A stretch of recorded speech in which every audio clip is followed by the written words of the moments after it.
Welcome to Solvetic, your channel to always learn technology easily. Below in the description, you will find useful links we used in this video.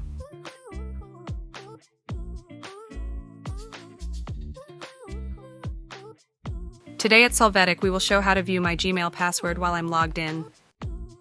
We start by opening the Google app.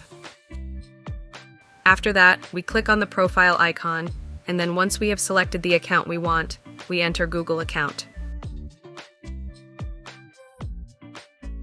Next, we are going to go to the security category.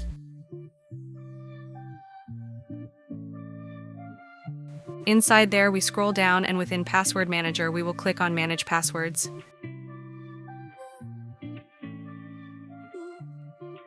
Here, if we have our passwords stored, we can click on the Google option since the accounts with our saved passwords will appear there. To see the password, click on the eye icon that appears, and this way we can see the password of our Google account with which we also access Gmail. Hey, remember to subscribe Solvetic channel.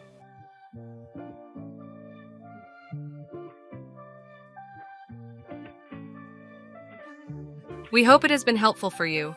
Here are links to watch more videos of your interest and subscribe to the Solvetic channel. Thank you.